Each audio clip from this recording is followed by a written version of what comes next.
let's make sure we're clear about our terms then. When we're talking about GenAI, we're not talking about so-called iterative or extractive AI, so the Google search stuff, the stuff that were programs that are used to analyze cancer tumors or map archaeological digs, things that have been used for a long time. That's not what we're talking about here. Yes, and actually I'm glad you brought up the cancer diagnosis, because you will also hear that large language models can look at wrong. I mean, they can look at it. You could feed it anything. I'm not going to say it will know what it's talking about. In fact, it doesn't know what it's talking about. They don't think. Yeah. But you'll hear, oh, AI has been able to find materials. They found new kinds of materials. There was a study fed to MIT that they had to retract because the guy made up the data. Pretty much every time you try and look for proof that generative AI is doing something, that happens. Mm-hmm. So the reason they use the term AI, which is, to quote Emily Bender and Alex Hanna of the Generative AI Con, it is a marketing term.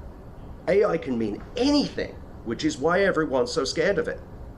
They're all terrified of, people say Skynet, people are scared of Minority Report, even though that kind of already existed thanks to the Promise software from the 80s, but I'm not going to get into that kind of stuff right now. But they want you to conflate it with every kind of AI so that you ignore that the current one's a bit rubbish and doesn't really do the things that they promise. Everything you've heard about AI agents, nothing to do with all the useful kinds.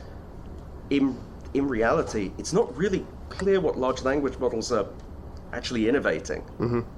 Mm-hmm. And there's a sense in which I suppose the conflation is, as you say, marketing and deliberate, because that way you can combine it together and say, surely you would want people to be able to look at cancer tumors, mm-hmm. archaeological digs, and all this stuff if they wouldn't do it otherwise. Yes. Do you think, is there a level at which, we're going to get into some specifics in a minute, but is there a level at which you think some of these folks do believe this? That there is, I mean, the people producing it, is it all sort of cynical marketing from their point of view, or do they have a little bit of the evangelist, I know that this is true because I feel it, do you think? Dario Amodei of Anthropic and Sam Altman are two cynical con artists. Dario Amodei is an effective altruist. Effective altruists are a group of philosophers, by which I mean con artists, non-profit people that are looking to push racist, eugenicist, psychopathy everywhere. They're terrifying. I think Daniela Amodei, who's Dario Amodei's wife, sorry I'm getting a little specific, is part of the effective altruists as well. These people believe in control. That's all they care about. Altman and Amodei have both lied already. They both lied about what AI can do, and they'll do so in the future.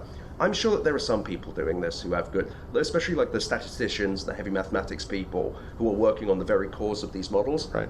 And large language models as an idea are not naturally evil.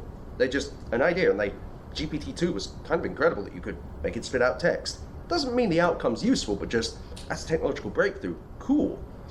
Problem is that the people running these companies aren't really interested in science or innovation. They're interested in, what can I sell? And sell does not mean it does anything. It just means it does enough to con the purchase of some software who, as everyone who's worked in academia will know, are often not the people using them.